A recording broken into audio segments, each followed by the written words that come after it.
FX presents the Indu Podcast with your host, T. Sterling Watson.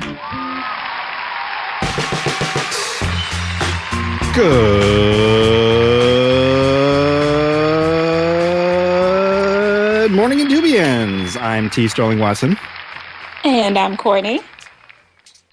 And I'm Lauren Warren. This is the Indu Podcast. Thank you for stopping by and pressing play. This is episode 101. Woot. Oh, nice. We crossed the border. The threshold. Congratulations. Thank you. And yeah, it's actually been a few weeks since we did episode 100, which was live. And that's when everybody, claps. Not you guys. You guys can if you want to, but like that was a whole thing. Whenever I said the word live, the audience would start. That's right. Clapping and wooing. Oh, like Pee-wee's Playhouse back in the day. Yes, exactly like that. So that was okay. Like it was the secret word. Yes. Cool. So I'm hoping that's going to become part of the Indube lore. So anytime we do another live show, I don't have to keep saying it, but I will say it anyway, just because, just for newcomers. Yeah. So yeah, that was a lot of fun. If you have not got to actually see it, you can go on YouTube. You can watch it live. You can see the people show up. Very few sight gags. Yes, I love that experience, and I can't wait to do it again. And I'm just going to put it in the out in the atmosphere. Maybe October, I'll do it again. I don't know. I'm just itching for that opportunity again, huh? I am, because it's a thrill, it's a rush, and it was a lot of fun. So good. I don't necessarily want to wait until the next 100, or I don't know. We'll see. That's a while to go. So I feel you on that. Yes. But I just want to let people know it was not determined. I know that we went off schedule a little bit, but that's only because we were finagling things. And plus the theme of this episode is pretty much about summer and all the summer shenanigans and movies and blockbusters, which is why we invited Lauren back. Yay! I'm excited to talk about it. I know there's two movies in particular, which we're going to save for last, because those are the most exciting ones. I mean, the other ones I did see, those are exciting too, but I want to get to those. But before we do that, what have you been up to since, let's see, we talked to you, not from the Oscars this year, but the year before. So I know you've been up to a lot last year. Yeah. Oh goodness. Let's see what happened since then. I don't think I had gotten into identity acting school yet at that point. It's the school that John Boyega came from and Leticia Wright. They opened up an LA branch and I auditioned and got in when I was there, and it was a really interesting experience. And I managed to audition my way into the advanced class, which I thought was even really more surreal. Wow. That's awesome. And Femi Ogun said, you're really funny. You have a great sense of humor. And at that point, I was like, well, you guys can't tell me anything else for the rest of the year. But it was great. Like I went for a term, and then I came back to Toronto in December. And I've just been here writing, just sort of languishing in a long winter. Summer's finally breaking. But we're about to move back. So I'm really excited. This time I'll have my husband with me. So it'll be a really cool adventure. Now, are you moving for good this time, or is this another stint? No, this is a for good thing. Wow. Yeah. All right. Okay. So it's about time. Yeah, listen. So are you one that will miss the snow at all? Absolutely not. Okay. I kind of figured. I just wanted to be clear about that. And well, congratulations with all of this, though. This is thank you. Awesome. I told you before, like I don't always keep tabs on you, but like other than like the podcast and occasionally on Twitter, because just to let you know, I'm not stalking you. I mean, well, I can't keep up with me either. I'm totally stalking you.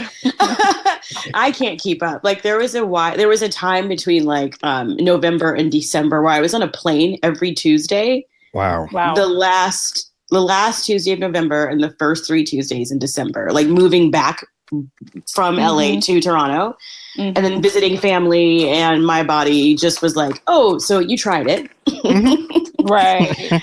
And I lost my voice for 3 weeks, and it was a thing. So I've just been up here sort of chilling and getting back in touch with my craft, and put the identity thing on hold for a while. So I deferred, and just started focusing on writing again. It was really fun.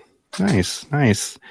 I'm just so excited and happy, and I really can't wait to see what it is that you churn out, basically. Me either. Or me too, I should say.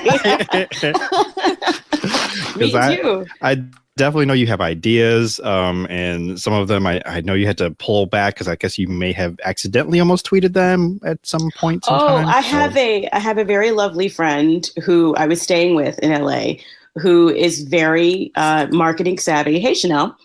And because she was 20 feet away, if I did tweet anything that sounded like an idea, there was a knock on my door.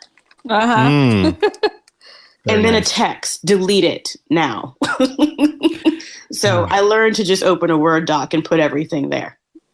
That sounds like a really good friend. Yes. These accountability friends. I do admire them. I love them. I'm just going to go ahead and say that Courtney is one of them. Awesome. Good. Everybody needs one. Yeah. Although I don't think she's let me know, like, hey, take that off, but at least I know that she sees them. So. I do text you about certain tweets. It just depends on the nature and just depends, Yeah. And you're like, because you'll say, like, what was that about? I'm like, oh, it was. Exactly. Yeah. Like, do I need to check in? Or do I need to, like, send you something? I'm just checking in. You good? Right. So yeah, right. we got each other. Yeah, definitely. But that's great. I'm so happy and so excited, as I keep saying. But these are things that I guess maybe while I'm listening to the podcast, your Nerds of Prey, I would be saying, kind of to myself that you can't hear. So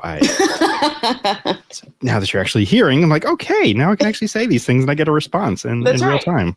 That's amazing. Podcasts are fun. Yeah, and of course, Nerds of Prey is doing great. If you have not, like, dear listener, if you have not checked it out or listened, I don't know what you're doing with your life, but please get on board. And streaming everywhere. I'm sure we'll talk about it around the end of the show when it's time for plugs. It's not time for plugs right now. No, that's cool. Yep. Yeah, it's not time. What it is time for, I'm just going to jump into one of the segments. I was going to do a Spookums Zone Black History Fact mashup, but I think I'm going to have to wait on that. I know. It was going to be awesome. I mean, it still is going to be awesome, but I did not prepare accordingly. And there was an event that happened that I just wanted to just discuss, just to shine some light on. And that is the passing of Leah Chase, or the Queen Leah Chase from So I just wanted to just take a moment just to reflect.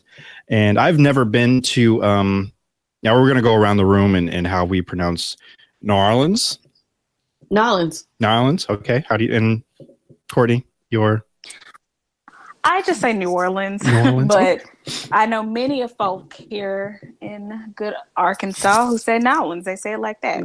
So I accept both enunciations. And a couple times as canon. Right. I think for me it was Twitter the first time I actually saw NOLA written a couple times. Like, what is NOLA? But yeah, it took me a little while. Just like I didn't. Yeah, it's so cute. I know, just a little baby. Yeah. Just a little baby. Just like I didn't know what IVs were. Like, is that like intravenously? I'm like, oh, that's what an IV is. Oh, great. Bless you. Oh, goodness. Okay. You're so pure. And this was long before I started working in a hospital. So just putting that out there. But okay, I guess that makes it a little better. A little better, yeah.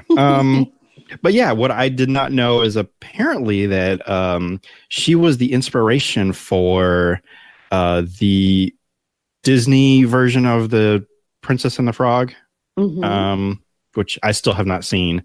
There's just like some kind of cutoff between the animation ones. I just stopped watching, so I just never got to see it. So I don't. Oh, come on, Sterling! I know. You're missing out. You're missing. It's one of the few animated films I've actually watched, and it's quite pleasant. Okay, it's actually really good. I didn't think it was bad. I just haven't gotten to it, and Disney Plus is right around the corner, so I'm pretty sure. It may not be there. Then what is your excuse going to be? If it's not there, then there's going to be riots in the streets, even if I'm the only one. But I'm pretty sure. I almost want to bet my pitchfork on it that it's going to be there. So. Okay. But I will watch it. I'm pretty sure that, and you know what? I shouldn't say it because I've already, with the remakes that are happening these days. Oh my God. Collective groan from everybody who cares. I know. Yeah. Nice gowns. Beautiful gowns. Right. I mean, with that said, I feel like we can jump into one of these movies that's on my list. Aladdin. Have either of you gotten the chance to see it? No, yet? sir. No. Okay. I'll just go ahead and say it was actually better than I expected it to be. And I left in a pretty good and cheerful mood. Like, oh, well, that was delightful. Okay. Just, So I guess that's a good thing or whatever, but I mean, I went in with a lot of skepticism. Like I cling to the animated Robin Williams. The old way. Yes. Yeah. So I mean, I'm sure it's good. I'm sure it's great. Even I'm sick and tired of all the remakes and all the what's that other word? Reimagining. Yes, reimagining.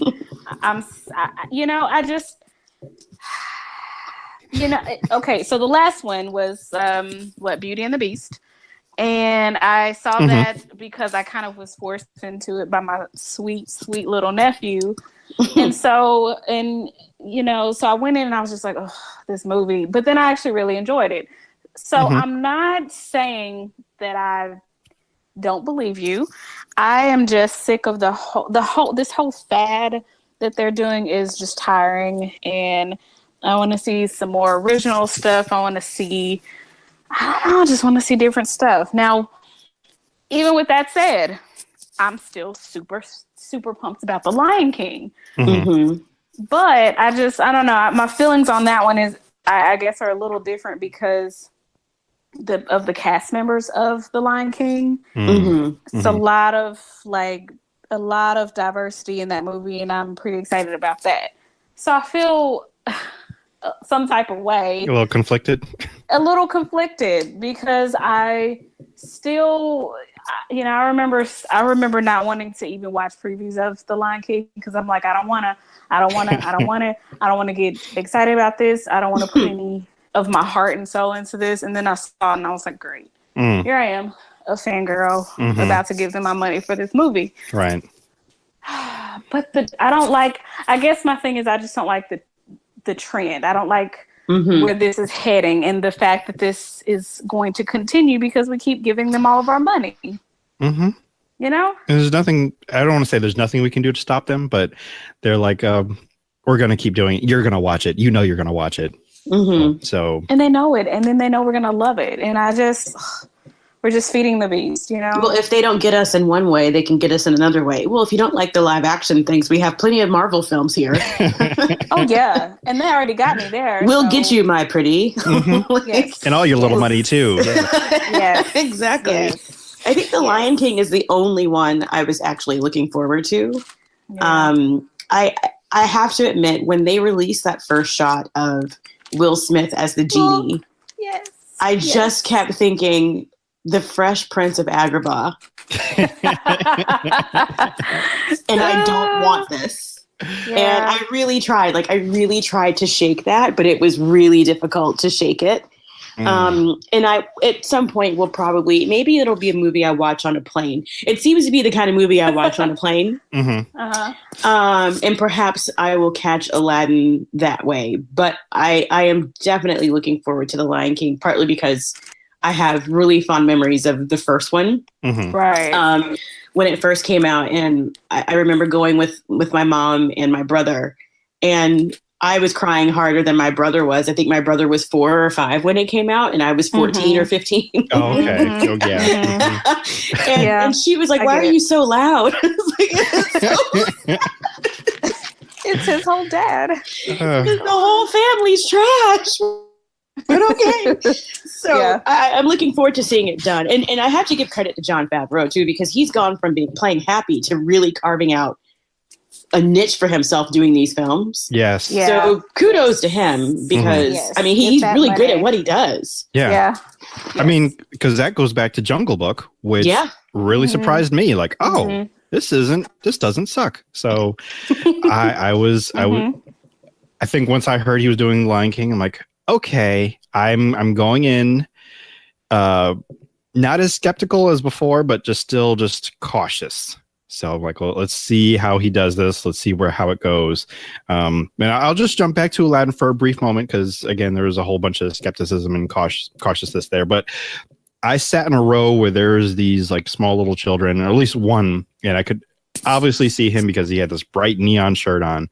And anytime one of those just excitable songs such as Friend Like Me or Prince Ali came on, he was just up in the aisle, just dancing away. And I'm like, oh, this is precious. And that kind of got me. You had entertainment, like a double dose of entertainment. You did. Got the movie and like what you paid for, and then, this cute little kid. I get it. I did. And I almost felt like, how could you not almost want to sing along or dance? And but I remained in my seat. I'm like, no, I'm here. I'm an adult. I'm enjoying it. But yeah, down deep inside, I was singing along and may or may not have listened to the soundtrack on the way home. So yeah. And sang in the car at, top volume. Understandable. That'll be me when The Lion King comes out. Yes. Okay. Oh, the songs, Be Prepared is still talent. a bop. Years later. The biggest one. Okay. Like, I love it so much. I mean, it's a life lesson. Be prepared. Yeah. And then it's even better if you have minions with you too. So yes, who can like be your backup singers and everything. I mean, because it's a real bop, a whole bop. It is. It's great.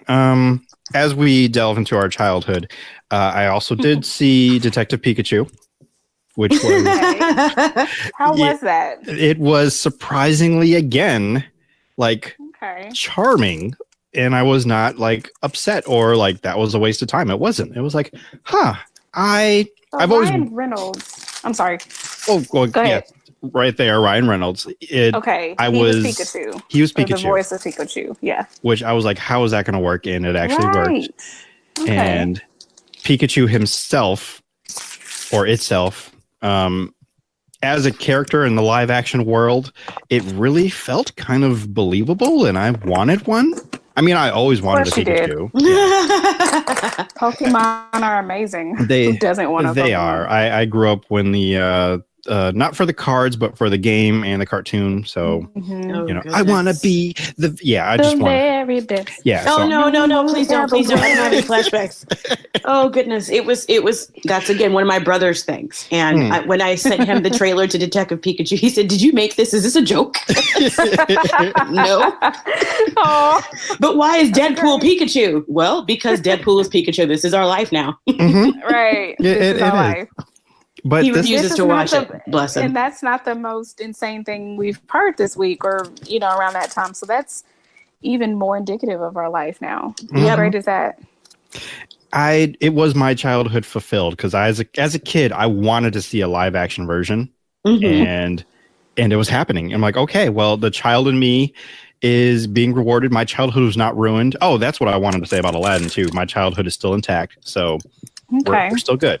So Pikachu or Detective Pikachu is also, I guess maybe for you, Lauren, an airplane movie, if you even ever decide to come around to like, let me take a peek at this. So I would love to watch it. As a matter of fact, it might be one of those I kind of sucker my brother into watching it with me. Oh, okay. And I mean, I enjoy silly fun, and it really looked like silly fun. It is. So yeah, I would definitely check it out. I mean, especially after because there's been a lot of heavy movies and or TV shows. So far, the ones that I've mentioned are the ones where you can just go and just turn your brain off and just enjoy it and just let it wash over you. Yeah, instead of watching The Office for the 11th time. I mean, no judgment. Except there's nothing wrong with that though, Lauren. So thank you. Take it back. We are one. Thank you. The Office. I just realized that Parks and Rec is on Amazon Prime, which sometimes I prefer watching on things on Prime because I don't have to worry about them asking me, "Are you still watching this?" So get out, just get out. Right? That is so rude. And And occasionally Hulu will do that too. I mean, occasionally they'll ask you, but they'll wait until maybe like 6 or 7 episodes in, which is fine. They have never asked me that. Yeah, occasionally they'll ask me. And I've actually been having a serious thought. I'm thinking about this as if I'm making the decision to buy a new car or a new house. Do I want to upgrade my Hulu subscription to no ads? And I'm like, can I do this? Can I work this in my budget? Because I'm also thinking about Disney Plus because that's coming in November and yeah, gotta get your budget ready for that. I do. There's all these things I need to just figure out. So with that kind of segue, I did start Catch 22. I've only watched one episode so far, but I wanted to watch the original movie first because I saw that was on Amazon Prime. So I'm like, let me check this out because I've always heard about it. So that was an interesting watch. So I did a whole study on that, and then I started the series, which I mean is based on the book. But Good Omens, that came out recently. Yes. Yeah, I heard that was really good. And I actually had the honor of being at like one of the premiere parties at South by Southwest during Mel and I were there and got a chance to see David Tennant and Michael Sheen partying it up. And I had to convince Mel to take a photo of them as if she was taking a selfie because she didn't want to do it like outright. And I said, well, pretend you're taking a selfie and I'll just push your phone and then whoopsie doodles. You have a photo. And that's exactly what we did. And that was after we got a picture of her with Winston Duke. So wow. That sounds like another surreal time, actually. It was. Yeah, it was. And we'll plug that later, but our varying accounts of those events are quite hysterical. I love it already, and I kind of know what you're alluding to because I remember listening to that episode. But yes, that was great. But Good Omens, I did not realize that I had wanted to see David Tennant and Michael Sheen act together. And once, like, I think this is the first scene. I'm like, I didn't realize how badly I needed how this. much. Yeah. I bet it's a dream. I can only imagine. I've seen the trailers and I've kind of waited just because I'm watching a lot of other shows and, got projects in the mix. But yeah, I'm really excited that it's out and I can't wait to jump. It's only 6 episodes, right? It is. And it does kind of go by. And there's like... I'm sure. And Lauren, I believe you would appreciate this. They get in and get out with their story. So they don't, Good. hang the around. Brits usually do. They do. This is true. This is a BBC show, actually, I think. So they know how to tell a story and keep it in a nice tight little 6 episodes. And I'm ready for more because they did a really good job with this. And I became a Neil Gaiman fan since American Gods. So this makes me want to read the book just to see if I can glean any more information from these characters. I really enjoyed it. And it's one I definitely will go back to rewatch. Frances McDormand is in it. She plays the voice of God. Of course she does. Yes. John Hamm is in it. He plays, I believe, Gabriel. And of course, it's just perfect casting all around. So, yeah, and it's exciting. And title cards and things that just pop up all over the show. I'm pretty sure there's a show that's just jam packed with just little nuggets and Easter eggs. Yes. So, is this a limited series or are they going to do like a next season? Do we know that yet? I hope.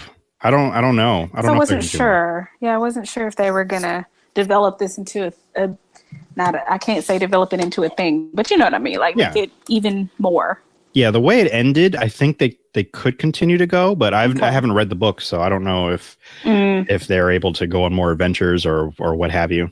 Because there's definitely an end goal, and whether or not they achieve that goal is, questionable. So I don't want to say too much. Yeah. But there are a handful, and I this is why I need to go back to watch it again soon, of Doctor Who references that I thought was brilliant. Really? Okay. That's exciting. I mean, at least for me, I figured that's what it was. I'm like, I identified it as a Doctor Who reference, but that's why I need to go back. It's like, let me make sure that's what that was. So yeah, I truly enjoyed it. The other series this is actually a limited series, is When They See Us, Ava DuVernay's most recent masterpiece. That let's see, maybe the 5th or 6th production she's directed that made me cry. So but this one, I mean, all out tears. I didn't finish it until I was at the station, and I'm like, wow, I am like literally weeping, and it didn't happen until part 4. But it was something. It's only 4 parts, right? Only 4 parts. And I mean, it definitely will make you feel something within the first like 15, 20 minutes, but it didn't really break me down until part 4. And it's always when characters are hugging. I think specifically like if they embrace like their mother, but this was like just between like 2 men who were just really struggling through something. And it really just, I didn't think it was going to impact me the way that it did, but it was something real. And I mean, I knew the story beforehand, but coming at it this way, living through their lives, through their eyes and their experiences, like, it's a tough watch, but it's a necessary one. So I strongly recommend it. Yeah, I think this is one I'm going to actually skip, and we talked about this, and I might come around to it, but I just know, I know me, and I know like my mental health. It's better for me to skip a lot of things. There's another, I think it's a show called See You Yesterday, and I've heard that the content of it, which I don't know much about it, but I know that it involves time travel. But it also involves police brutality against Black folk. And so it's just one of those things where I'm like, I don't know if I'm going to come around to see this one, but I know with When You See Us, knowing the story and knowing what happened to those young men and knowing the injustices that were done to them, it's just, I don't know if I'm able to sit there and watch it. And even on Twitter today, there was the When You See Us official Twitter account posted the last, I guess not so much the closing credits, but maybe like right before it, where it was showing what happened to the Central Park 5 and just kind of where they are now, just the way that it was shot, the music that it was set to. I mean, because what they do is show the actor who played the real Central Park 5 member. And then they show like shots of the real guy and then his face and just the way that it was shot and the captions that went along with him. I mean, that first one, I was already crying. And I mean, and this is an indication of, I mean, I don't know, I feel things. And so so I'm like, I don't know. It'll make you feel things. I can only imagine. So I would love to support it, and I will shout it out and tweet it out or do what I can to help promote the movie or the series rather. And I love Ava DuVernay. She's amazing, and just everything she does, you can see her fingerprints, and so I might come around to watch this one, but it's not looking likely. She probably has like bottles that she collects of people's tears that watch her. And that's what empowers her to keep. It gives her strength. Yes. I've told her this. I've tweeted it to her. It's like, I know she's collecting my tears, and I give them willingly to her because she needs them. Yeah, since Selma, I've been crying. I was even surprised at myself that a tear escaped these like stubborn tear ducts of mine for a Wrinkle in Time. Tear ducts. Yeah, so I'm like, Still gotta watch it. Yeah. It's like, how dare you, ma'am? But here you go. Yeah. But yeah, so but this one, yeah, it wasn't even just a tear. It was like just full on sobbing. It was by myself. Yeah. Needed like all the hugs, but nobody was there. Maybe there's a ghost outside. I don't know. I would have hugged them, but it was, yeah, definitely. And everything you said, even like because those shots I think you're talking about, those come up at the very, very end, and you know where they are now, and yeah. And I mean, everyone did a great job. Even the people who chose what songs, because I kept taking my Shazam out and like, okay, what's this song? I need to add this to my collection. The way it's shot, the actors, like phenomenal. From the children to the adults, and actually one of them, I should have his name already up here, and I don't. But he played both the child version and the adult version. They kept the same actor for that. And he was in Moonlight. I didn't know that. Yes. Yeah. Yes. Oh, yeah, his name. Yes. And that guy. And I want to get his name, even though I've never like heard it said out loud, so I may butcher it. And why is every app I want to use today just running at the slowest capacity it can? Because this Tuesday is attempting to Monday you, and you need to rebuke it. You're right. Not today, Satan. Not today, Tuesday. That's right. That's also a shirt. Jarrell Jerome, I believe, is maybe how his name is pronounced. So he played the character of Corey. Corey Wise, and he played them both as a young Corey and adult Corey, or just Corey. All the other actors, they had to play either the young version or the adult version, but he actually played both young and adult. And I don't want to say you almost don't notice, but like it's very believable. Like he did a really great job. So all of them did. That's an interesting choice. I wonder why she chose to do that. Me too. But curious. He also, with him, he is like the main focus of part 4. Like all of the other 4, you kind of go with them, that transition, I think, in part 3 from childhood to adulthood. But part 4 is mostly just about him. And I believe that's because he was older than all of them, so he had to go to an adult prison. So I think maybe that had to do with some of it too. Yeah. But it's rough. Yeah. Courtney basically said everything I'm thinking. It's why I haven't watched what was the other thing she did for Netflix, the 13th. Oh yes, yeah. I couldn't watch that either. Yeah. That would rip my heart out. Yeah. No. Yeah, there's just something that there are things that I can't control, and there are things that I can control, and I can control what I consume. Yes. That's good to me and good for me. Yes. And I don't think it fits the good for me at the moment. Yes. So I'm going to stick to things like Billions, which I've been catching up on, and Dead to Me. Okay. And I haven't gotten into that one yet. Oh, it's on my list though. It's a really great, like, quick watch. I think I knocked it out on a Saturday. Really great. I'm blanking on the third thing I was watching. Oh, Drag Race, but that doesn't count. I feel like it's always on, though. It is. Oh, you are not wrong. It is always on. But I've gone through 3 seasons of Billions in like 2 weeks because I was trying to finish up an HBO subscription that I canceled after Game of Thrones ended. So. Oh, you too, huh? Oh, yeah. I mean, as soon as the credits rolled, I was like, and I'm done. Oh, man. But Billions, I've got a mild curiosity about that. So that was the other. Okay, so I was watching shows about rich people. So it was Succession. That was the other one.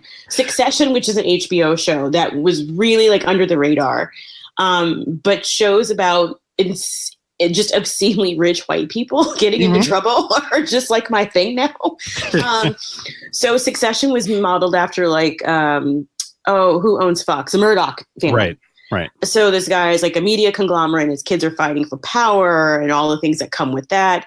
And then Billions is basically like the Tom and Jerry of venture capitalist banking and the state attorney for New York going after this venture capitalist who gets it's ill-gotten gains. Okay. But his wife works for the guy. So she's sort of stuck in the middle of their cat and mouse game. And it's brilliant. Like, it's just really brilliant writing. And it's one of those I'm talking to the screen kind of things. Like, ooh. What y'all doing? What y'all doing? Okay, all right. I think maybe I'll give it a shot then, because I keep seeing the commercials for it. And like, I'm not really sure what this is about, other than rich white people. But and there's a connection to what we're talking about later, but I'll get into that when it comes up. Yes. Okay. All right. Well, okay. And I think this might be the second or third time Dead to Me has come up in so many, like in a week or so.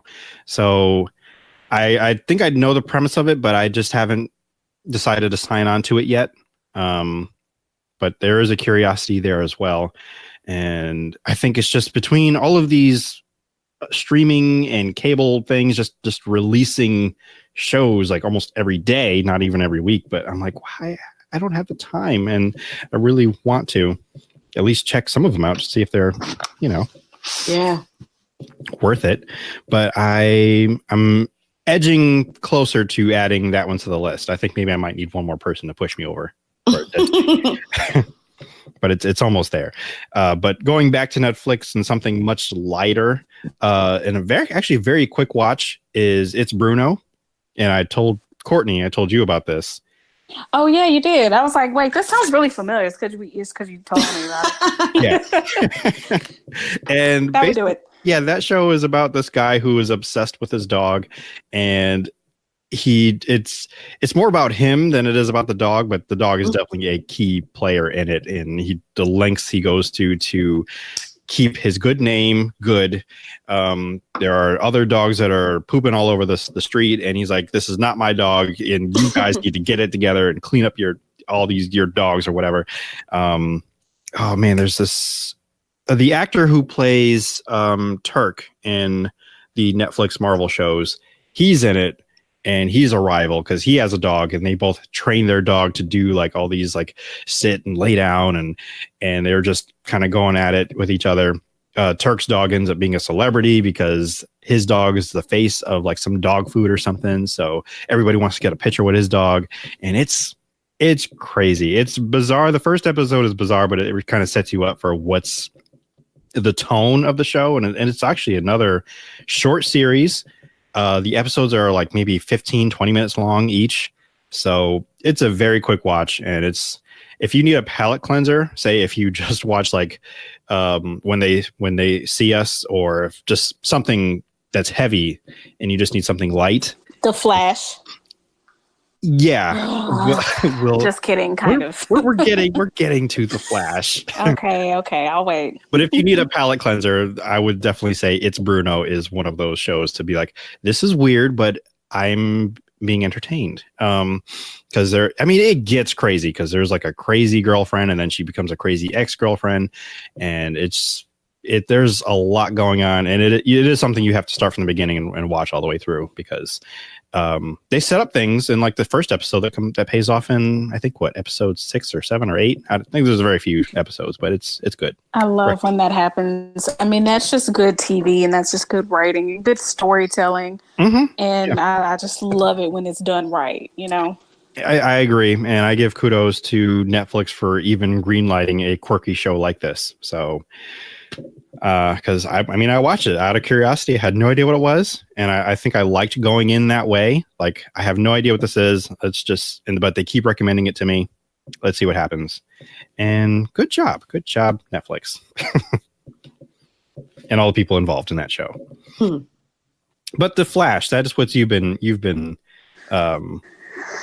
Yes. What is it saying? That's what's been scratching my crawl. Y'all know Got that stick in your craw. Stick in my craw. Yes, that show. I mean, okay, so The Flash is one of my favorite shows, and the way that I think it's so well done for a superhero show, like because they get to the heart of every character, most characters.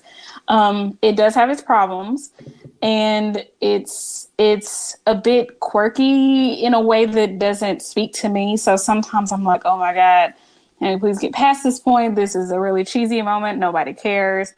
But there's always a payoff, and there is always that payoff to just about everything that I see. I mean, yeah, to just about everything that I see in that show. So I have finally, well, Netflix just dropped season 5. So I had to hurry up and finish season 4 because I wasn't done with it. I think I was at the beginning of it. And so I just went on into season 5, and it's taking some interesting turns, but not anything. Well, I'm watching an episode now. I just got to, they have the crossover episodes every season, right? With, what's it? Green Arrow and Supergirl, and sometimes Legends. Yeah, they're not involved in this one. They're not. Yeah, right. And I'm glad. I'm good with that. So. I just got to the first episode of this season's crossover event, and it's a little like, what? This is okay, because they've taken a lot of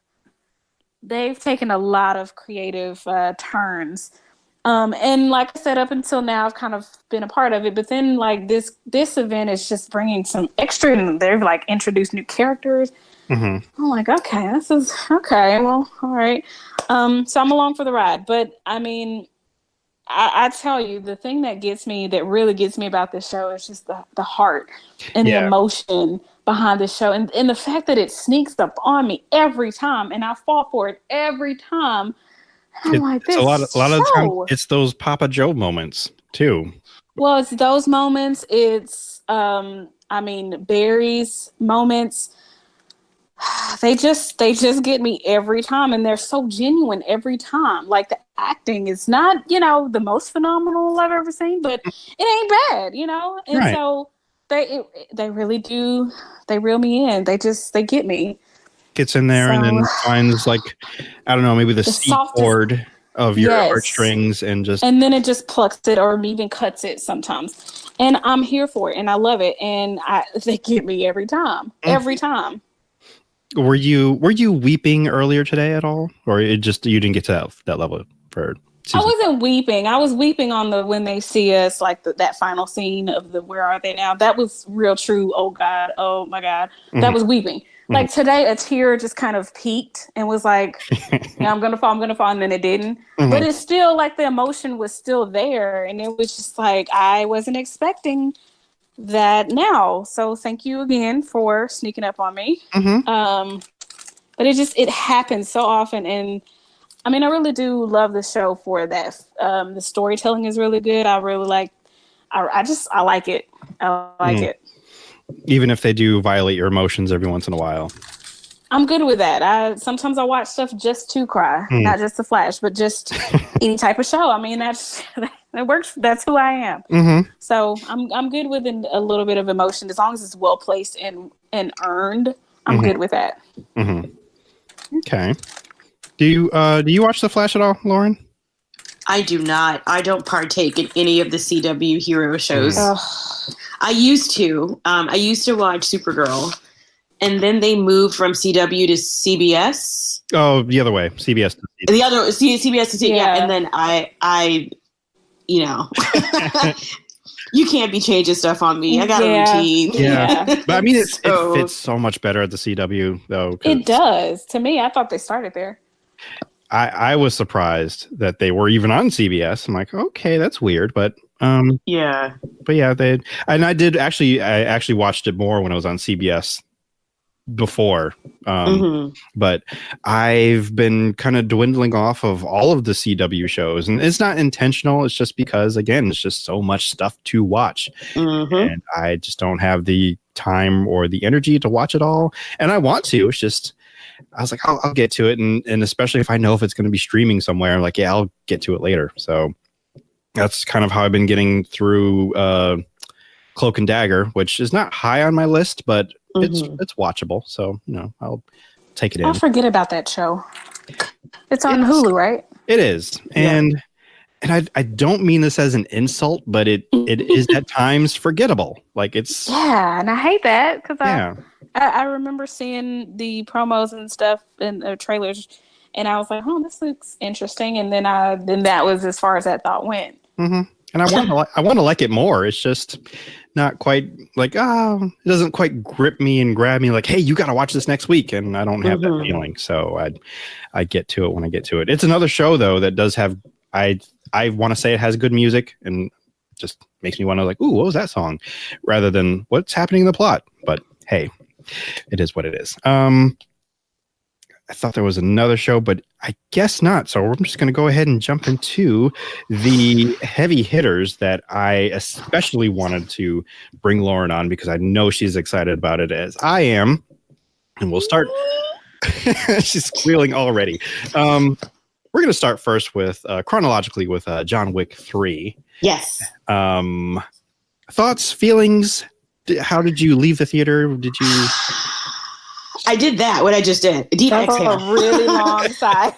No, like when you had a really good meal and you sit back in your chair, you undo that button and you're like, that was me. I had like a 3-course meal. You didn't, you walk into the John Wick franchise and you know what you're going to get. You're not going to get, it's not going to win any Oscars except for maybe editing. Yeah, maybe. And when they finally start giving stunt people their due, yes, there definitely should be a category for stunt work. You are going to have a great time. And there was no part of that movie that just didn't make me go, ha, ha, ha, like multiple times. There are all it's chock full of moments, and I can't imagine the script being very long because there's not a lot of dialogue, but I imagine that the action pieces are described just beautifully, and there were lots of those moments. So that's really all it takes to get me is guns, booms, and fights. And, Keanu is a bonus. I don't really care who's doing the guns, booms, and fights, but Keanu is a bonus. He's become a national treasure. Yeah. And I see a lot of people who I guess are new to this, like new to, I don't want to say Keanu high, but Keanu's been around since, I don't know, like 30 something years. Allegedly. Yeah. He's like 15, longer, but like 300, but, right. He's a total vampire, but and I see people sort of getting into this, and it's like, it was nice seeing him, with, Lawrence Fishburne again. Like it's just chock full of moments that make me giddy. And like, there was this moment where like near the beginning where he was in a stable and he grabbed this horse and he patted the horse and the horse kicked a guy in the face. Yes. Oh, I wasn't ready for that, but oh my God. And then it kept happening. And I'm like, this is brilliant. Who thought of this? Yeah. This is amazing. It was just chock full of just wonderful moments. Oh my goodness. I went to the theater, like what was a Thursday night premiere thing, and it was almost like a last minute decision. There were my dad, my sister, and myself. We all three of us went together. And I'm pretty sure we were the only black people in the theater.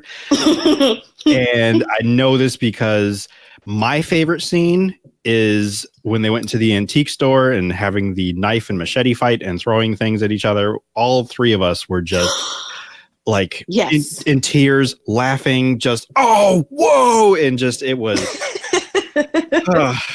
truly just an amazing moment of just cinema and fighting. And like, this is brilliant. This is what I came for. They already, all of my money, all of it, just for that scene alone. They had it when they announced the third one. Like when they announced the second one, I was already like, you can take my money for a third one. However many more you make, I'm going to be there for this.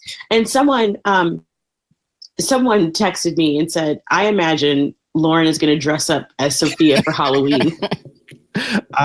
With 2 good boy doggos. And I was like, you betcha.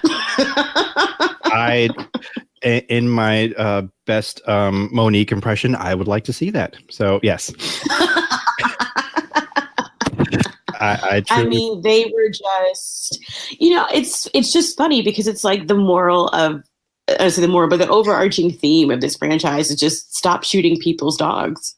Truly, because I mean, she would have been perfectly fine. They would have left peacefully, I think, maybe. But I mean, it would have gone smoother. That dude just got too greedy. He's a Game of Thrones dude. I forgot who he was. He was Sir Bronn of the Blackwater. Yes. And if only he just left them alone.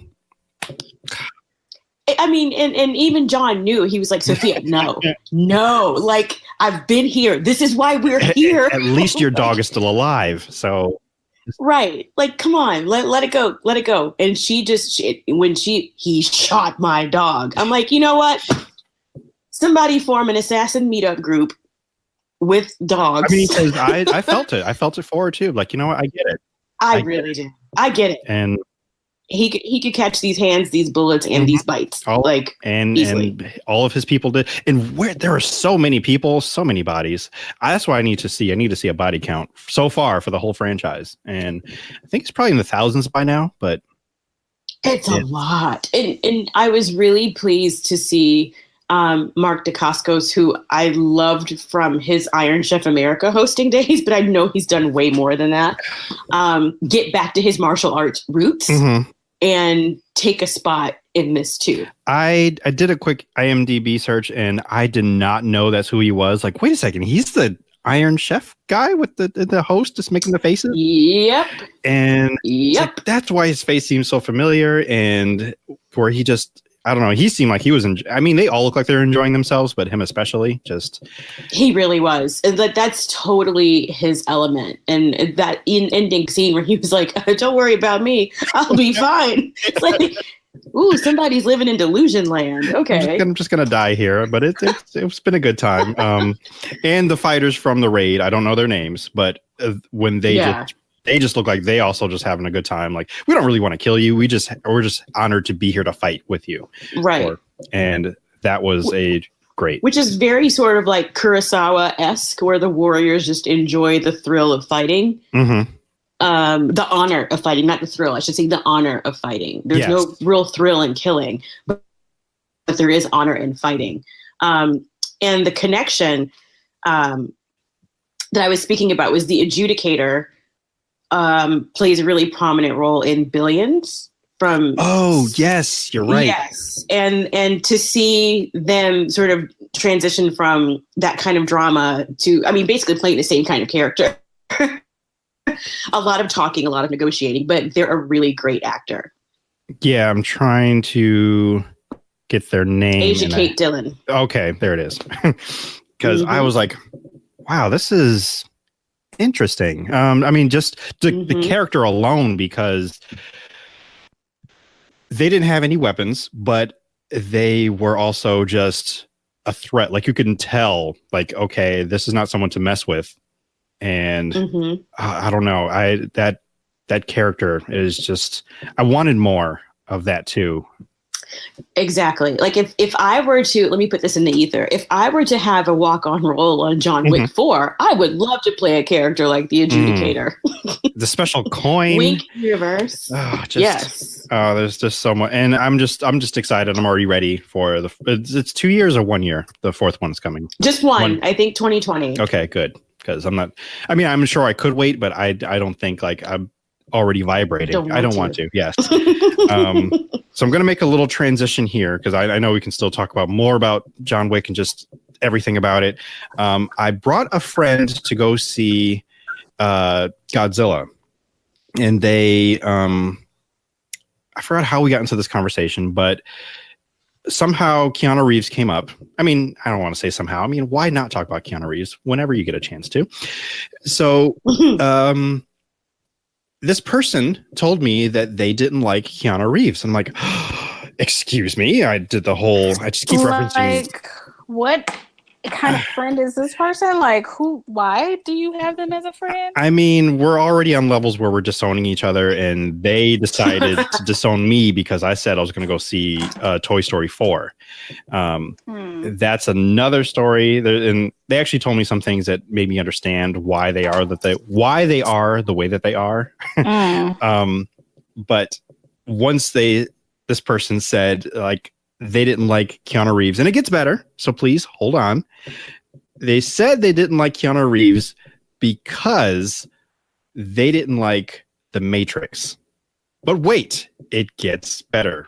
They only saw the first, I think, like 20 minutes of The Matrix. What? Okay. Well, so you, as a friend, should probably fix that. Yeah. Yes, immediately. And if you would like to salvage the relationship, don't show them 2 and 3. What? Lauren, get out. Well, I mean, Courtney and I, we are purists and completionists, and we actually we're fans of 2 and 3. I like 2 and 3. I like 2 better than 3, but I like them all. We're in the minority, though. I understand that. Yeah. But your friend should at least see the first Matrix, because that's what started off. It's amazing. Yeah. It's the best of them all. Mm-hmm. I mean, if you're not there for the philosophy, you're there for the guns and the action. Guns and the booms. Yeah. Right. Yeah. Or Agent Smith talking about humanity not being worth saving. Yes. I mean, his soliloquies are pretty awesome. Amazing. Even that point right there, and I didn't even think about it, so you just mentioned it, is something that this friend could relate to, because lately they've been the epitome of cynical. And sometimes I think that I am, but like, oh, wow, you really have a very poor outlook on humanity right now. So yes, that is a very... I love this movie. Yes, that is a very good point. So I definitely... Find an Agent Smith supercut on YouTube or something and say, like... Here you go. This is what you're missing. This is what you're missing. This is you. The gaps. This is you. Yeah. So. Here's Thanos, and here's you. These are your friends.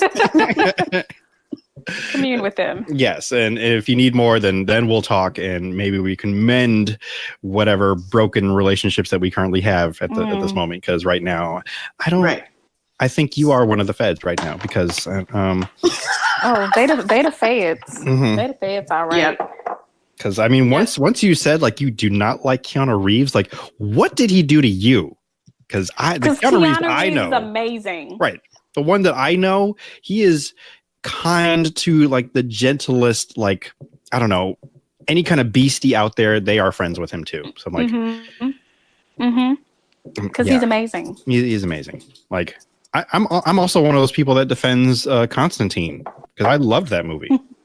So, I mean, I might be alone on it. I don't care. I enjoy it. I will watch it repeatedly. So, Keanu Reeves, yes. Beasties and booms and Godzilla. We're talking about Godzilla now, because I cannot wait to get back into the theater to watch it again. I might be doing that this Thursday before. Well, I guess we'll talk about it briefly.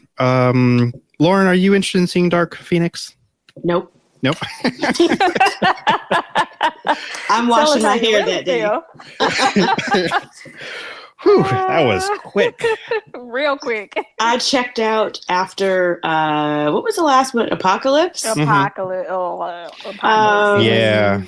That was a plane movie, and even as a plane movie, I fell asleep and didn't even bother to rewind what I missed. Yeah. Yeah. Okay. Well, good. All right. Well, that explains that. That is that on that. Exactly. I mean, we'll probably in another episode we'll follow up on it. But we can't speak on it since it hasn't come out yet. And I am, Godzilla is what we're talking about now. And I feel like I might possibly go see that before I go see Dark Phoenix on this coming Thursday. But Godzilla, I had so much fun, and I I also wanted to segue talking about this friend that we have this what's the word? A strained relationship currently, because they did not appreciate it as much as I did after the film. In fact, through another friend, well, that one's more of a friend. I don't have to put quotes on that one. They said that after they saw it, they felt it was terrible. And I'm like, I mean, you could have told me to my face that you thought it was terrible, but and for the reasons that just didn't make any sense. I think they were looking for realism. I think they had their brain on, and this is a movie where you really don't need to do that much thinking. Wait, just go. Can I interrupt for a second? They wanted realism with what movie? Godzilla? Godzilla, yes. Because it's Godzilla. I mean, and in fact, I actually could not wait, Lauren, to come to tell you these things, because she was upset that Godzilla was as how do you phrase it? Thickums? I forgot what you call him. Chunky. He's okay. Chunky now. Yeah. Okay, but that was something that bothered them about it. He's always been chunky, but CGI makes him even more like he's doing Titan CrossFit or something. Like, I don't know what they put in his water, but in the dressing room, he served. So let me tell you something. Anyone who knows me and who has followed me on Twitter for a while knows I love monster movies. Mm-hmm. And this was pretty much the same experience as when we went to go see Pacific Rim, where I couldn't sit still in my seat and I was and I was like really giddy.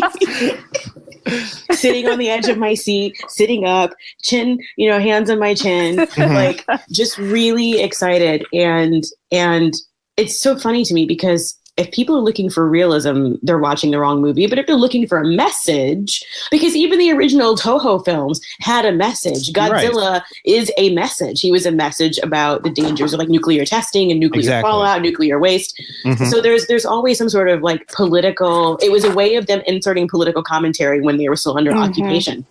Right. So if that part is lost on you, I could see how you'd be upset.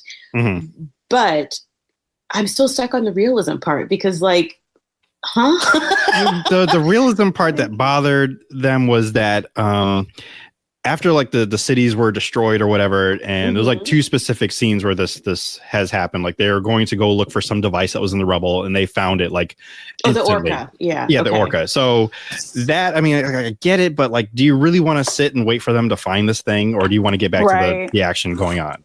I mean, and besides, Boston was being destroyed. Like, what's the problem with that? The other realism factor here is that they were actually able to drive around in the city when it was destroyed. And I was like, I don't really have a problem with that either, because I mean, they're just trying to get away. There are some streets, I'm sure, that haven't been destroyed. I don't know. You can be driving that long. I don't care. I just want to see more monsters fighting or trying to bite you or whatever. You brought me a 3-headed monster from outer space. You got me a giant moth. Mm-hmm. You got me a fire demon out of a volcano. I don't care about the roads. I just wanted to see them throw hands, and throw hands they did indeed. Yes. Like when we saw, when they showed Ghidorah in the ice, that was the first time I sat up and I said, he's in trouble. He's in trouble. Like, and I just love, like, I just love it. I just love the how they managed to capture, because I think they had 3 different motion capture actors with 3 distinct personalities, and how the center was the alpha, and how like it was just done to me so well. I think the one thing that I sort of didn't like about the film was I didn't care for the family. I'm not surprised, because neither did I. Like, I'm like, they're here. I mean, I guess we need some people. I mean, we could have, like, if I felt like Vera Farmiga's character, that scene where she was going through like her manifesto, and she kept looking down as if she were reading something, and I thought, well, is she saying this under duress? Like, what's going on?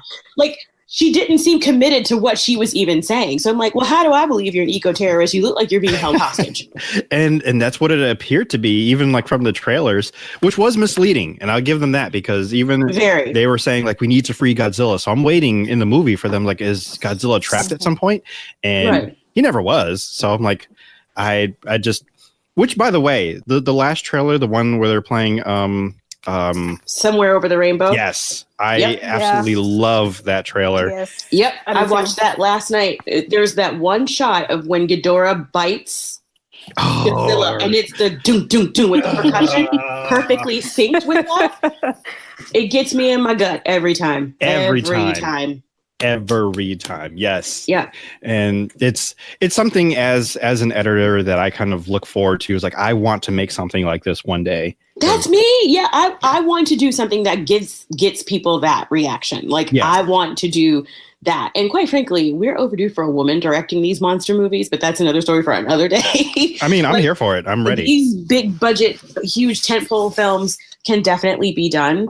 And I feel like, no. Like, I really didn't care for, I was more interested in like Aisha Hines as the Colonel. Yes. Than I was this silly little family with their silly little problems. And, like, okay, so, even Millie Bobby Brown, like if Millie Bobby Brown were like a child prodigy who developed the orca and was being held hostage, we could have done without her parents. You're right. And I mean, I actually liked her scenes. I think maybe because I'm just still coming off of her from Stranger Things. So I just feel she's a pretty strong actress, but I didn't care for the whole family dynamic and our family is, estranged or whatever. I didn't care. But the military people, Bradley Whitford. Yes. Yep. I enjoyed him. I found out that he was supposed to be somewhat of a, he was inspired by, Rick from Rick and Morty. So I can see that. So I'm like, okay, that's interesting. But yeah, everyone on that side, I'm glad that some of the people came back from the first movie. Yeah. I need to see it again because I want to ask you if you have any specific favorite like shots. For the first Godzilla, my favorite one was the Halo scene and just them falling from the clouds. Oh, I can tell you right now what they are. Okay. I don't need to even go back to this. So when they get to San Francisco and they're in Chinatown and the two Mutos have laid their eggs and Godzilla is going through the fog and he emerges and there's that string of like Chinese lanterns and he yells so loudly that they break. That. Yeah, that's up there for me too. That. And the Halo jump is another. When he and there's that big battle on the Golden Gate Bridge, and there's this moment where like he stands up and blocks this like incoming missile as this bus is going by, and you can almost I feel like they sort of anthropomorphize him a little bit because I always say he's like this old man who just wanted to nap, and the humans keep bothering him. And they won't let him nap. I think that's pretty accurate, actually. Because, like, when he walks into the ocean in the end, I always do, like, my own voiceover. And I'm like, and don't call me either. Don't call me. Call somebody else. I'm tired. Y'all noisy. Like, I had to just look at these cities. I didn't want to do this. You made me do this. Like, I just feel like he wants to be left alone. And the humans won't leave him alone. Which is something that I thought was weird when he was like, oh, no, I didn't think it was right. I thought it was cool. When Shirazawa was like, somebody said, well, we'll make him our pet. And he was like, no, we're his pets. I couldn't agree more. And he ain't wrong. And then even when they're saying, hey, we'll join in the fight. I'm like, really? Are you? Oh, what you going to do? Exactly. Cheer from the side, give him snacks. What you doing? Come on. All these bullets and explosions, they were doing nothing to King Ghidorah at all. Not a thing. And there's just like, just get out of the way because you are. Oh, okay. So I guess even favorite shots from this new movie, and it's in the trailer when Rodan is doing his barrel roll. Yes. Okay. Talk about vibrating, like in my seat. Just you were the person I probably should have seen this movie with because this other person was just lounged back. Like, how can you be lounging at a time like this? What is wrong with you? Yeah, what they did to Mexico was a shame. It's terrible. I mean, I'm amazed that there are survivors from that small little village. I mean, just his arrival coming from the volcano. Like, oh, that's where you were living. Okay.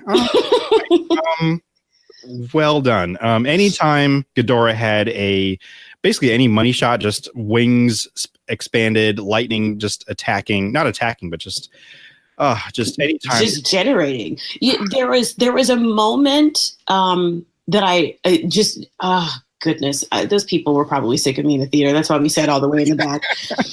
But so after, I'm trying not to do too many spoilers, but so when the submarine emerged and Godzilla gets up and he looks at them on the submarine and they did that quick zoom of his face like they used to do in the old Japanese films, I screamed. Like, I literally screamed. I was like, I did it! Like, oh, sorry. And it was when he was like, don't no one move. And it was just really sort of subtle but very fast zoom in Godzilla's face.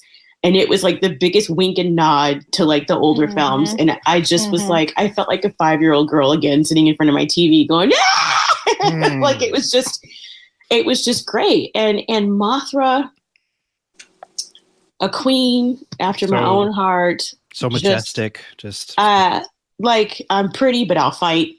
Yes. I wasn't expecting the fighting to happen.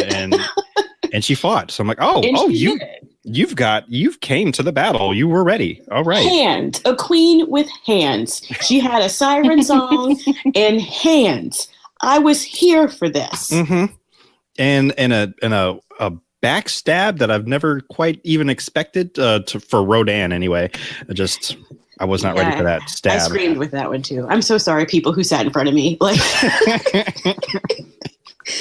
Like, this was just, I had been waiting for this probably more than, it was one of my like top 3 movies. Nope, that's a lie because we're not done yet. Hold on. Top 5 movies I was looking forward to this year because we still have Terminator Dark Fate coming. Okay. And of course, Avengers. But like I was, when that trailer first came out, I just texted my husband, we going to this, right? Like, we go and open a weekend, right? He's like, yeah. It wasn't even a question. Of course. No, it was a statement. Like, what time do you want to go? That's what I'm asking you. Right. Which showing, pick your seats too, if that's, at your theater. Because that was definitely mine. I had to. Yeah, me too. Yeah. So IMAX all the way in the back and the center. Yes. Unfortunately, and this was really bizarre. Like, I was not expecting this, but all of the IMAX for like Thursday night were sold out like within a week. Like the first week that I guess was announced. I'm like, wow, this never happens. Really? Yeah. And I had to wait until like 2 days before, like, I guess it was like Tuesday, before they released some of the other auditoriums, I guess, that were playing it. And then I was able to get my seat finally. And that's when I started asking around. I was like, hey, is anybody else available? I'm going, by the way. I don't know if any of you want to go. I'm just letting you know that I'm going. So if you want to go, you can come with me. But unfortunately, the wrong person said, hey, I'll go. But yeah, just all the shade. I don't even care anymore. But I had to. So we wound up rewatching Skull Island. I guess because next year we get that one. Right. We get Godzilla versus Kong, and I tweeted about this, not realizing it was going to be so incendiary. But given that they said Kong was still growing in Skull Island, and that took place in the 70s, and he wasn't fully grown then. I'm not saying he's going to win, but I'm saying Godzilla might be in trouble again. Right. And yet again, I would like to see that. Like, and I love that they didn't show him at all. Like, they just gave him hints. Like, it was like, oh, he exists. He's here. But he's around somewhere, which was odd to me because I'm like, all this mess happening. Where are you sleeping? Are you napping? What are you doing? What's happening? I just want to peek. Because there's like category 6 storms everywhere. Oh, yeah. The fact that that's how Ghidorah travels is in a storm. Okay. Like, homie didn't even peek his head up. Like, what y'all doing? Like, he didn't even do that. He just was like, y'all didn't call my name yet. I'm gonna mind my business. and drink my water and just sit over here on Skull Island and chill. Mm-hmm. got worshipers, I think, still. There's probably still some people there that, I don't know, but yeah. What's that mean? Y'all hear something? That was wrong. Y'all hear something? I'll get whoever him. I got next. So yeah. But that's also next year, right? That's next year, I think. Yep. That's next year. It looks like they just finished, and in doing some quick looking, it looked like Denai Guerrera is in it, which was very nice to see. So I'm like, okay, yes. Just all my money. You just want it all. I like to do a quick promo ad. They're not paying me to do this, but they should. But get your AMC A-List membership now if you haven't already. That's how I'm able to see all these movies. Just $20 a month. Go for it. And it makes my life so much easier. I'm like, I'm gonna go see this again because it doesn't really cost me anything. So, yes, I am so ready to go see Godzilla again. Maybe even tomorrow instead of Thursday.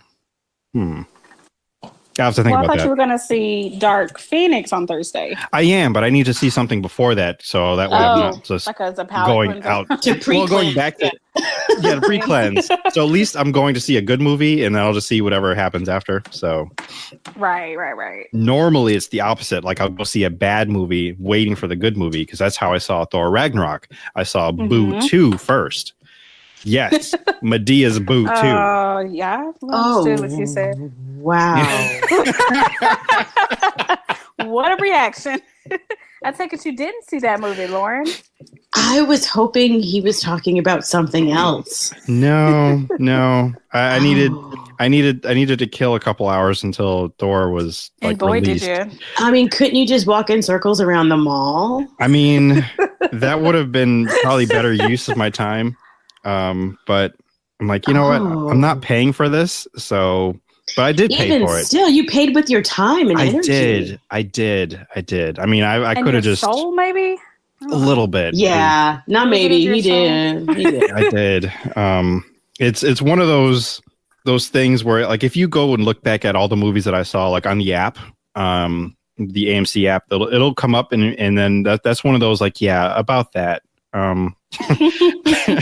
I'll just kind of like let's pretend that it wasn't there. Like, I think I'm not sure if they have an option I can edit my viewing history.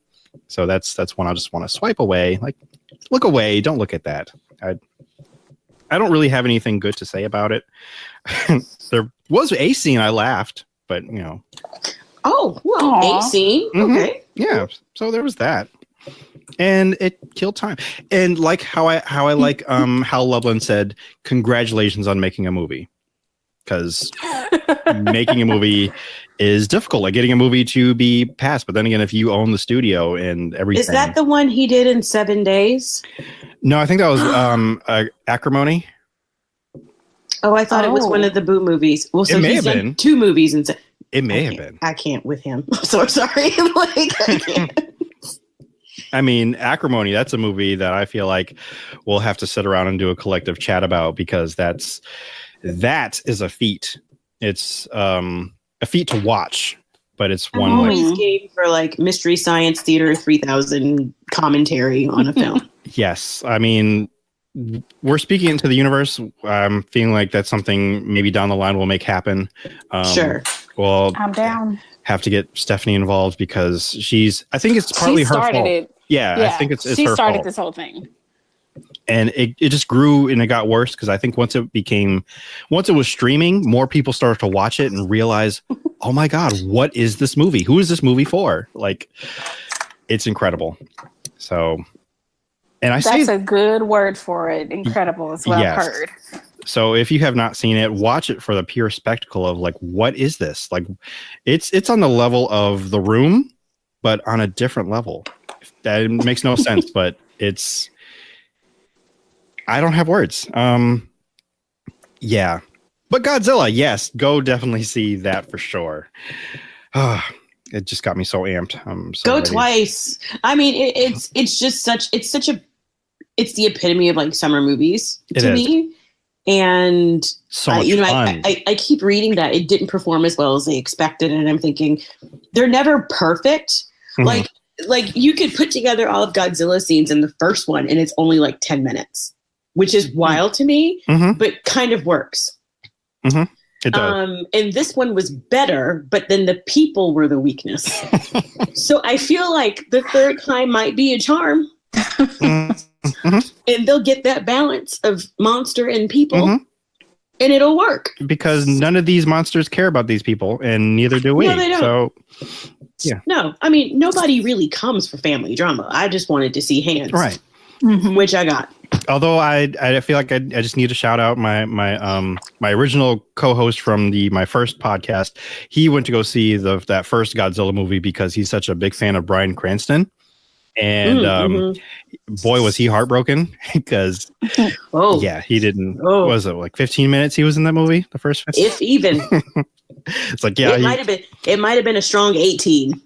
Maybe because he did not survive. And I mean, the trailer almost sold it that he was in this movie. Like, oh yeah, he's in it. But yeah, not much longer than that. I still love it though, and in fact, I may even pop it in to watch it later tonight. We'll see.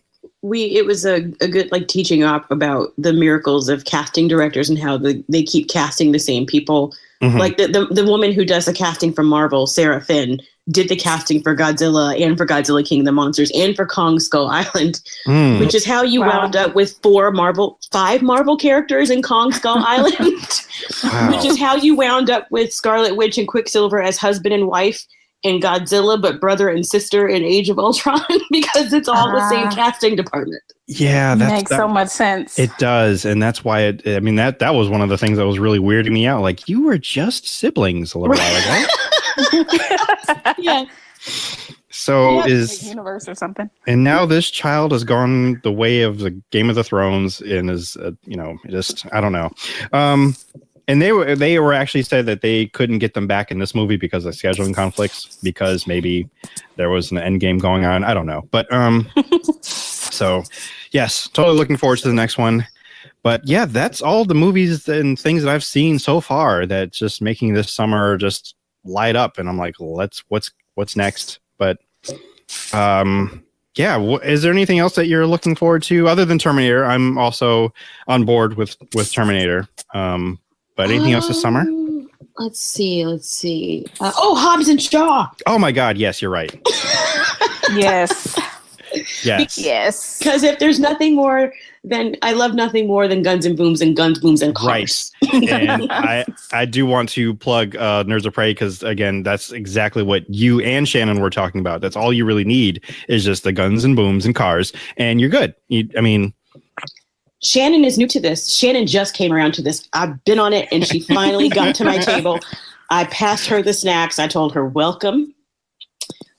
This is a cool club to be in because we still don't agree on the status of Tokyo Drift, which is fine. We'll never agree that it's actually worth including in the canon. However, she did agree that this looked, clearly these they're going to go to space next. This is a nice bridge. That's the only This is a nice bridge between that one. Yes. They've literally cornered every part of the Earth, including like Antarctica, and went underwater. So I feel like up is only the next option. Yes, I agree. Do you think that'll happen in 9 or in 10? It's going to happen. Okay. I don't know in which one.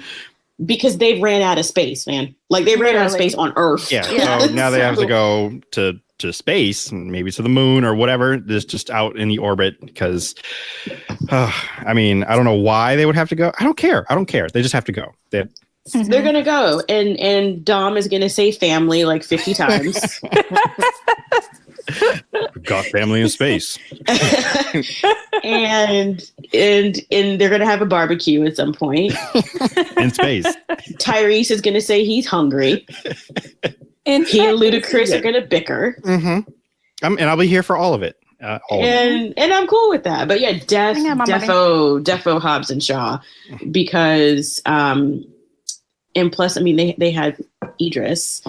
And the whole I'm a black Superman kind of thing. And I was like, look at you. And the Takas.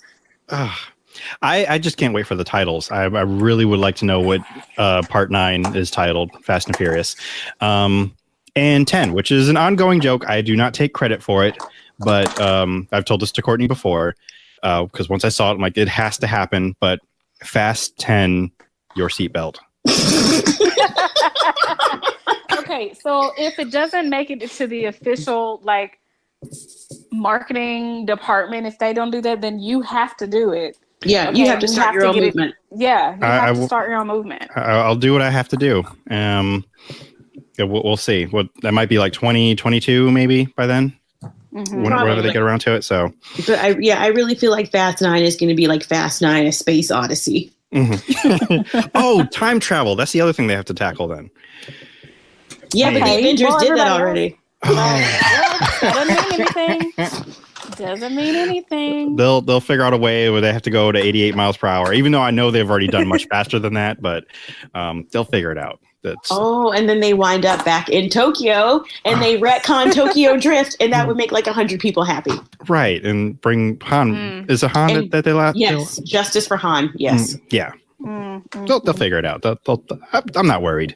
Technically, I think Han falls under the no body, no death rule. Because we didn't see him die. Yeah, you're right. So I feel like they just forgot about him though. They didn't say anything. They never really mentioned him, and I think they died or I think he died in their minds and in their hearts, if nowhere else. I think they brought it up with Deckard like once. Maybe like, once. Dude, you killed our friend. Now anyway. Exactly. Maybe. I don't know if it counts. Well, maybe in one of these sequels, they instead of like and tying into the Tokyo Drift, they actually do the drift from Pacific Rim, and they drift into another universe, and they bring him out of. Maybe, hey, that would work. See. So his conscience was always here. It was just he just needed a corporal body, and now he's in the car. So that is how Han is here. He is a car. My headcanon is that maybe Han's body was found and genetically like altered, and Han is Idris Elba, and he's just mad at everybody for not caring. So it's his way of getting revenge. I think that's legit. I would buy into that.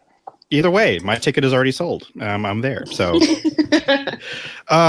so we're just gonna wrap it up now, but because I know we can continue to go on, and because these movies are amazing. Lauren, you're doing so many things. Where can we go to find you or follow you? Should you want to be followed and found? Sure. You can check out the Nerds of Prey website, www.nerdsofpreypodcast.com. You can find me on Twitter at I am Lauren P.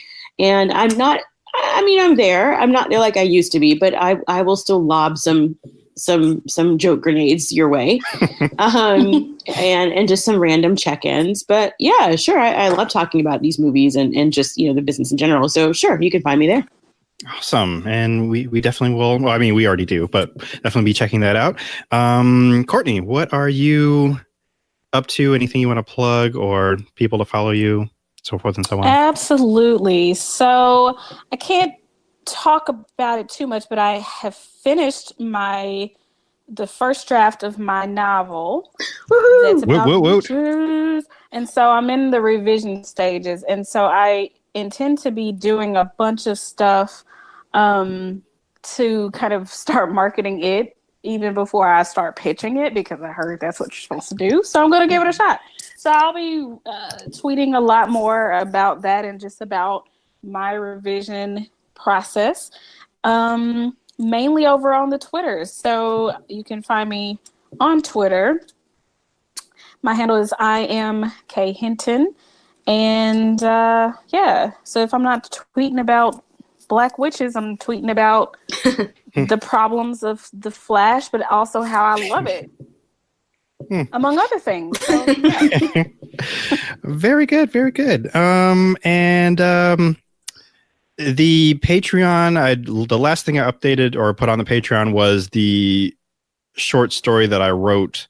I'm trying to do more live reading of the stories that I write, or actually I'm trying to do more writing in general. But you can go check out that. It's on Patreon, and that is about one of the cars that I had. Not too. I don't want to say it wasn't too action packed, but it's got some elements to it. Courtney's heard it at least, but I performed it during the comedy weekend, the night after the live podcast episode. So I recorded it. So that is on YouTube. I actually may share it with you, Lauren, so you can get to see what I was Thank doing. you. But that's on Patreon. All my Patreon stuff are like just $1. So just $1 and you pretty much have access to everything that's there. More stuff is coming, more summer movies, because there's going to be more stuff we'll be talking about. Trying to think if there's something specific. There's other projects I'm working on, but I haven't even really started, so I can't talk about them yet. But you can follow me on all things at Indoob. Go to Indoob.com to find the Patreon, subscribe for more perks, find the T Public store. New designs will be coming in, I think, in a couple months. So go there. Please rate, comment, share the pod on Apple Podcasts, Stitcher, Google Play, and Podbean, and Spotify. Thank you so much for supporting, listening, stopping by, and pressing play. Tell someone you value that you value them. Live for the folks you love. And I want to somehow add this extra thing in there. Stay fresh cheese bags. There's a picture in there. I'll have to send it to you both so you know what I'm talking about.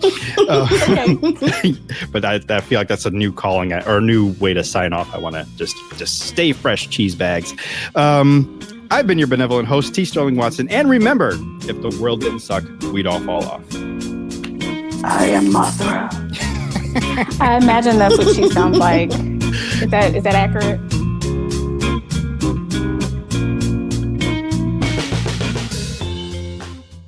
The Indoob Podcast is recorded in a studio somewhere on planet Earth. The Indoob Podcast is part of the Indoob Network. And if you'd like to get in contact with the Indoob Podcast, please email indoobpod@gmail.com. That is indoobpod@gmail.com.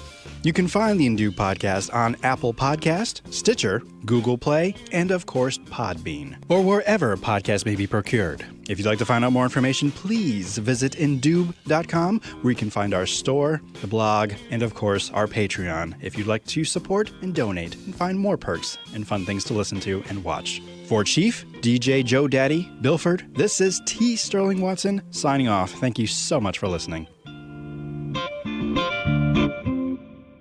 Use your words, Chief.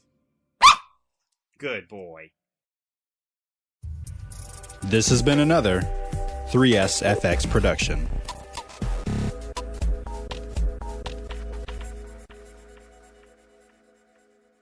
It may sound like Pokemon. I feel like Mothra would sound like Beyonce.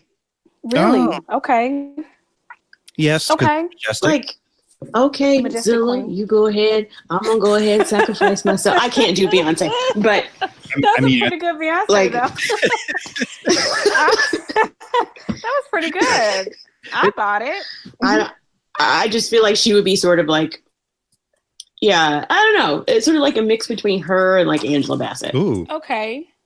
All right. I was gonna say she's gonna be singing one note like and then just that's all she does. You just flap her wings or something. I don't know. Although really, it would probably be like Jigglypuff. Yes. Yeah. Okay. Yeah. Mm-hmm. I can see that connection. I feel like they would be putting me to sleep too, but in a good way. Yeah. Like put me to sleep, girl. I would like Mothra to just hang over my house and just bioluminescence my house and. She's really pretty. Yeah. I mean, all of her scenes too in the movie, just a queen. Mm-hmm. Queen of them. So did she die in the movie? I heard she died. Well, you want us to spoil it for you? Is what you're saying? I mean, I kind of think I know, so just confirm it. Yes or no? I think she did. I mean, we haven't seen the last of a Mothra. Right. Okay. That's okay. There's end credit scenes. So yeah. Oh, okay. So it's like a regeneration. I'll take that. We'll put it that way. Yeah. Yeah. It's the circle of life. Mm-hmm. Okay. Cool. Got and it. then Tywin Lannister. I know his name isn't Tywin Lannister, but he played Tywin Lannister. Charles Dance. Yeah. He pulls a Tywin Lannister type move, and it's like, that's why your son shot you in the toilet. See?